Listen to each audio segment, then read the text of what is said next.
Good afternoon, ladies and gentlemen. Let me thank you for coming to this press briefing. With me is Mr. Kerrie Symmonds. We wanted to be able to address a fundamental issue that is now before the country. The duty of the opposition Barbados Labour Party is to enlighten and to give clarity to Barbadians in respect of their understanding of what is happening in the country now, particularly as it relates to the budget which was delivered on the 13th of August, some 3 weeks ago. Regrettably, and we would have addressed this, and some media houses carried it and some didn't, as recent as last Friday, that there are a number of issues coming out of the budget that has caused a sense of fear to envelop different parts of this country. Workers in the public service, persons in companies and individual taxpayers who have no clarity as to what is required of them.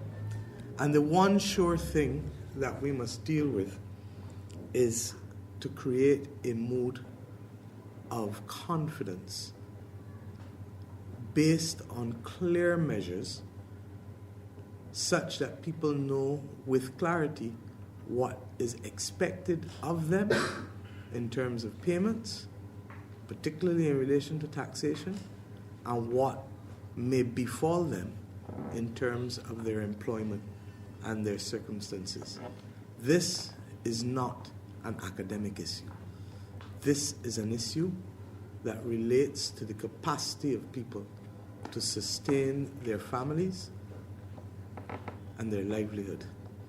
And it relates in particular, as I've said, to what many will have to pay in circumstances where they are already finding it hard to meet their monthly obligations, and then to many what may come of them and their jobs in circumstances where they have had promises after promises that their jobs will not be affected, whether through dismissal or short time. We said in the budget that we would wait and see, and regrettably we are now seeing. The government has refused, the Prime Minister and the Minister of Finance have both refused to own the measures as they have refused to own the crisis. And they refused to own the measures by allowing confusion to reign in relation to both the tax measures, in relation to the expenditure adjustments, and regrettably, equally in relation to the outcome of what they say these measures will bring, which I will address last. A government cannot allow confusion to reign because fear then takes root. And as we move about this country, and as we even receive phone calls, people are calling and asking what is the real tax they have to pay, whether it is the stabilization tax or indeed in their planning for the solid waste municipal tax, and what in relation to workers within government and statutory corporations, what will become of them since they are not appointed, even if they have been in position for 7 years, 10 years, 3 years, 1 year, 5 years. The Prime Minister and the Minister of Finance have to be seen as one, because a Minister of Finance cannot deliver a budget to Parliament without the approval of Cabinet. And therefore, every measure which has been announced would have received the blessing and support and vote of the Prime Minister and indeed other members of Cabinet. And let us deal with the first one that we need clarity on if confidence is to begin to take root and fear is to evaporate. Because we cannot and will not get through this crisis if people are fearful. And we trust that by seeking to enlighten, the opposition will bring clarity as to what needs to be done such that people can get about their business, even if their business is now going to be under more adverse circumstances than they had originally anticipated when they voted for this government 6 months ago. In relation to the fiscal measures, there has to be an urgent recall of Parliament. And there has to be an urgent recall of Parliament, and I want to explain it so that you get it clearly, because when a Minister of Finance speaks in a budget, there is a piece of legislation called the Provisional Collection of Taxes Act that makes anything contained in the budget in relation to fiscal measures immediately become law and enforceable for a period of 4 months. In other words, the government will have 4 months within which to bring the actual legislation to ratify the actions of the government that are taken pursuant to the budgetary measures announced by the Minister of Finance. And the press would do well to print that for the public. Those measures, therefore, do not have to await a formal bill coming to Parliament and being passed. But equally, those measures announced by a Minister of Finance cannot be corrected even if it was a mistake by another minister speaking outside of Parliament, by a Commissioner of Inland Revenue speaking or taking out ads in the newspaper, or by even memoranda. Because only the minister, again, in another budgetary statement, or an actual piece of legislation before Parliament, can now alter the status of law that has been conferred upon the Minister of Finance's words. And that is why, in the budget debate, we made it clear that it was unprecedented for a Minister of Finance to ad-lib when he reached the point of fiscal measures. And what came in the actual printed document was nothing more than 3 pages of grids. So that the measures imposed on the people of Barbados cannot be found by text in this budget. First point of confusion. And have to be gleaned from a grid which by definition is a summary and does not bring clarity to what is intended.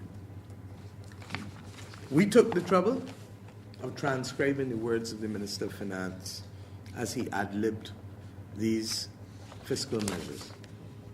And you are free to have a copy and to check back against your own copies of his speech, which is also on the Parliament website.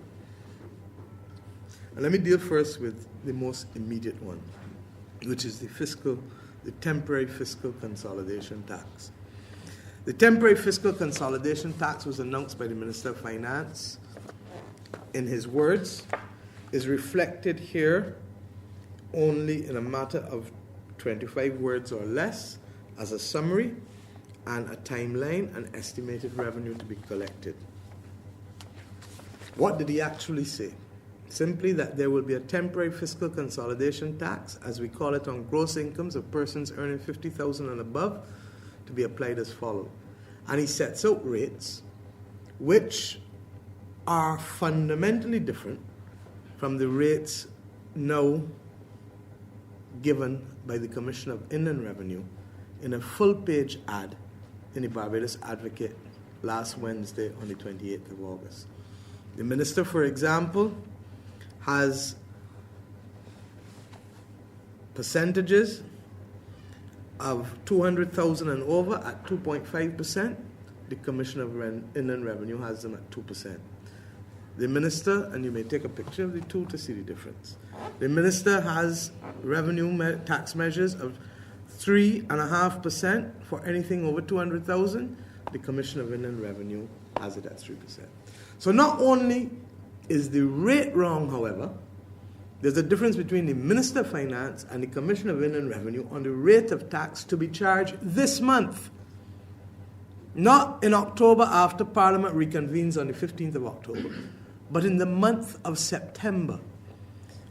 And then the second problem with it is that the Minister of Finance just refers to the words gross income.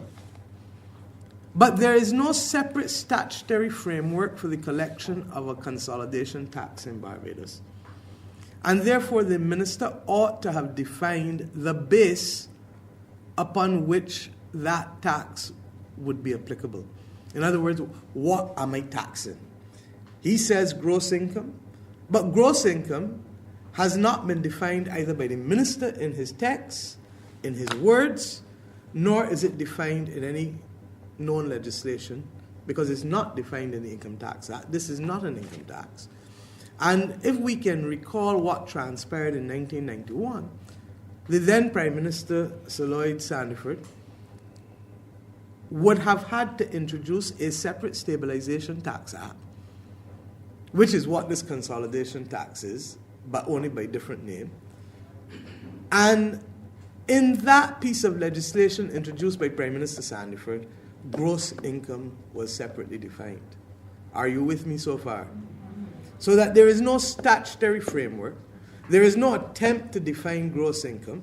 And let me give you an example of what we're talking about. If you are a self-employed person and you have a high level of intake of money, but you equally have high expenses, for you to pay on your gross income, when in truth and in fact you're carrying home less than 15% of what may come into your hand, is to impose a burden that is unacceptable. But secondly, the minister doesn't define it, but the Commissioner of Inland Revenue says clearly that this gross income is now defined as anything from salary, wages, payment in lieu of termination notice, bonus, vacation pay, tips, gratuities. Tips mean the people in the restaurants, okay? Honorarium, director's fee. Honorarium is usually something that is ex gratia, not received as a matter of law. Management fee, commission, allowances, pension, and if that was not bad enough, and any other payments made in cash or kind. So if somebody gives you 2 pumpkins and 4 chickens, that is a payment in kind. But nowhere in what the government is relying on for lawful authority to impose the tax does the minister explain what is to be done. So we have the unfortunate situation where accounting firms and all departments responsible for serious payroll in this country are in a tizzy, in a state of confusion as to how to treat to them complying with what they want to comply with as the law, but totally out to sea.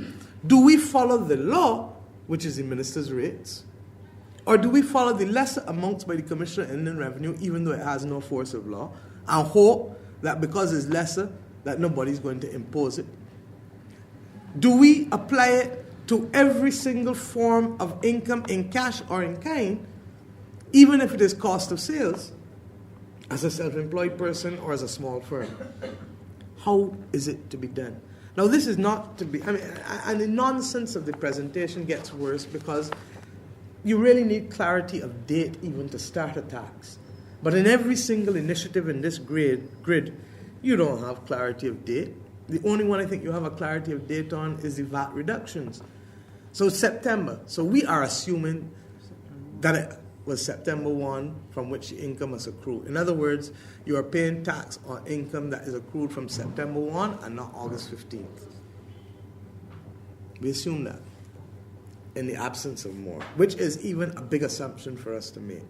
But the important point is this, that the reason why all of these extraordinary measures are being put in place is because the minister says there has to be a public sector adjustment of a 429 million. He says in 19 months, the governor asked for it in 8 months. So we've already moved the goalposts.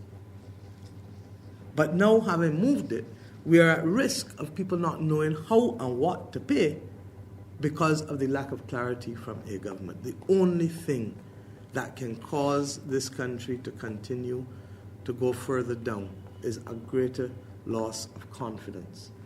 And loss of confidence